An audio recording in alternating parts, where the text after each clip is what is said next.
ಅಂಬೇಡ್ಕರ್ ಅವರು ಕೊಟ್ಟ ಸ್ಫೂರ್ತಿ, ಅವರ ವಿಚಾರಧಾರೆಗಳು ಕೊಟ್ಟಂಥ ಸ್ಫೂರ್ತಿ ಅಂತ ನಾನು ಹೇಳಕ್ಕೆ ಬಯಸ್ತೀನಿ.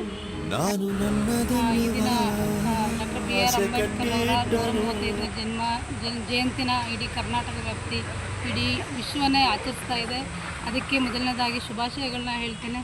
ನನ್ನ ಹೆಸರು ಗೌರಮ್ಮ ಅಂತೇಳಿ, ನಾನು ಮೈಸೂರು ವಕೀಲರ ಸಂಘದಲ್ಲಿ ಪ್ರಾಕ್ಟೀಸ್ ಮಾಡ್ತಿದ್ದೀನಿ. ವಕೀಲ ವೃತ್ತಿಯನ್ನು ಮಾಡ್ತಾಯಿದ್ದು ಕಳೆದ 18 ವರ್ಷದಿಂದ ವಕೀಲ ವೃತ್ತಿ ಮಾಡ್ತಿದ್ದೇನೆ. ಜೊತೆಗೆ ಅಂಬೇಡ್ಕರ್ ವಿಚಾರಧಾರೆಯನ್ನು ತಿಳಿತಾ ಜೊತೆಗೆ ಅಂಬೇಡ್ಕರ್ ಸ್ಟಡಿ ಮಾಡಬೇಕಂತೇಳಿ ನಾನು ಪ್ರಯತ್ನ ಮಾಡಿದಾಗ ನಾನು ಅಂಬೇಡ್ಕರ್ ಸ್ಟಡೀಸ್ಗೆ ಜಾಯ್ನ್ ಆದೆ. ನಂತರ ಅವರ ವಿಚಾರಧಾರೆಗಳನ್ನ ಓದ್ತಾ ಇನ್ನೂ ಹೆಚ್ಚು ತಿಳಿಯೋದಿದೆ, ಬದುಕು ಕಟ್ಕೊಳ್ಳೋದಿದೆ ಅಂತ ಅರ್ಥ ಆದಾಗ ಒಂದು ಚಾಲೆಂಜಿಂಗ್ ಆಗಿ, ಅದರಲ್ಲೂ ಹೆಣ್ಮಕ್ಳು ವಕೀಲ ವೃತ್ತಿಯನ್ನು ಮಾಡೋದು ತುಂಬ ಕಷ್ಟ ಇದೆ. ಬಟ್ ನನಗೆ ಅಂಬೇಡ್ಕರ್ ವಿಚಾರಧಾರೆ ತಿಳ್ಕೊಂಡ ನಂತರ ನನಗೆ ತುಂಬ ದೊಡ್ಡ ಮಟ್ಟದಲ್ಲಿ, ವಿಶಾಲವಾಗಿ ನಾನು ದೊಡ್ಡ ಮಟ್ಟದಲ್ಲಿ ಬೆಳೀಬೇಕು, ಜೊತೆಗೆ 4 ಜನಕ್ಕೆ ಒಂದು ಒಳ್ಳೆಯದನ್ನ ಮಾಡಬೇಕು, ನ್ಯಾಯ ಏನಿದೆ, ಜಸ್ಟಿಸ್ ಏನಿದೆ ಅದು ಕೊಡಿಸ್ಬೇಕಂತೇಳಿ ಒಂದು ವಿಶಾಲ ಮನೋಭಾವ ಬರಲಿಕ್ಕೆ ಕಾರಣ ಡಾಕ್ಟರ್ ಬಿ ಆರ್ ಅಂಬೇಡ್ಕರ್ ಅವರು ಅಂತ ನಾನು ಹೇಳ್ತೀನಿ.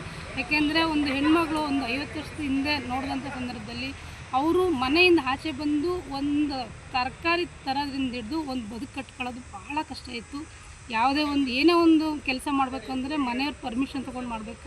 ಇಂಥ ಸಂದರ್ಭಗಳಲ್ಲಿ ಇವತ್ತಿನ ದಿನ ಹೆಣ್ಮಕ್ಳು ಶಿಕ್ಷಣವನ್ನು ಪಡ್ಕೊಂಡು ಅವರ ವೃತ್ತಿಯನ್ನು ಮಾಡ್ತಾ ಅವ್ರ ಬದುಕನ್ನು ಕಟ್ಕೊಂಡು ತನ್ನ ಮಕ್ಕಳಿಗೂ ಸಹ ಬದುಕನ್ನು ಕಟ್ಟೋ ನಿಟ್ಟಿನಲ್ಲಿ ಹೆಣ್ಮಕ್ಳು ಈ ದಿನ ಹೊರಗಡೆ ದುಡಿತಾ ಇದ್ದಾರೆ ಮತ್ತು ಶಿಕ್ಷಣ ಪಡಿತಾ ಇದ್ದಾರೆ. ಜೊತೆಗೆ 4 ಜನಕ್ಕೆ ಸಹಾಯ ಮಾಡೋ ನಿಟ್ಟಿನಲ್ಲಿ, ತಿಳುವಳಿಕೆ ಕೊಡೋ ನಿಟ್ಟಿನಲ್ಲಿ ಕೂಡ ಹೆಣ್ಮಕ್ಳು ಈ ದಿನ ಹೊರಗಡೆ ಪ್ರಪಂಚದಲ್ಲಿ ಬದುಕನ್ನು ಕಟ್ಕೊಳ್ಳೋಕ್ಕೆ ಕಾರಣ ಡಾಕ್ಟರ್ ಬಿ ಆರ್ ಅಂಬೇಡ್ಕರ್ ಅಂತ ನಾನು ಹೇಳ್ತೀನಿ. ಯಾಕೆಂದರೆ ಎಲ್ಲದಕ್ಕೂ ಕಾರಣ ಶಿಕ್ಷಣ ಇಲ್ಲದೆ ನಾವೇನೂ ಅಲ್ಲ. ಶಿಕ್ಷಣ ಪಡೆದಾಗಲೇ ನಾವು ಯಾವುದು ಸರಿ ಯಾವುದು ತಪ್ಪು, ಸಮಾಜದಲ್ಲಿ ಯಾವ ರೀತಿ ಬದುಕಬೇಕು, ಯಾವ ರೀತಿ ಬಾಳಬೇಕು ಅನ್ನೋದು ಕಾಮನಾಗಿ ಹೇಳ್ಬೇಕಂದ್ರೆ ಆ ವರ್ಡ್ ಅಷ್ಟೇ ನಾನು ಬಳಸ್ತೀನಿ. ಏಕೆಂದರೆ ದೊಡ್ಡ ಮಟ್ಟದಲ್ಲಿ ನಾವು ಜೀವನ ಕಟ್ಕೊಳ್ಳೋಕ್ಕಾಗಿಲ್ಲ ಅಂದ್ರೆ ನಮ್ಮ ಬದುಕನ್ನಾದರೂ ನಾವು ಒಳ್ಳೆ ಮಟ್ಟದಲ್ಲಿ ಬದುಕಬೇಕಂದಾಗ ಡಾಕ್ಟರ್ ಬಿ ಆರ್ ಅಂಬೇಡ್ಕರ್ ಅವ್ರ ಕಾರಣ ಅಂತ ನಾನು ಹೇಳ್ತೀನಿ. ಅವರು ವಿಚಾರಧಾರೆಗಳನ್ನ ಓದ್ತಾ ನಾನು ಈಗ PhD ತೊಗೋಬೇಕಂತ ನಾನು ನಿರ್ಧಾರ ಮಾಡಿದ್ದೀನಿ. ಅದಕ್ಕೆ ಕಾರಣನೇ ಬಿ ಆರ್ ಅಂಬೇಡ್ಕರ್ ಅಂತ ಹೇಳ್ತಾ ಇದ್ದೀನಿ. ಇವತ್ತಿನ ಸಂದರ್ಭಗಳಲ್ಲಿ ನಾನು ಹೈಕೋರ್ಟ್ನಲ್ಲೂ ಕೂಡ ವಕೀಲ ವೃತ್ತಿಯನ್ನು ಮಾಡ್ತಾಯಿದ್ದೀನಿ.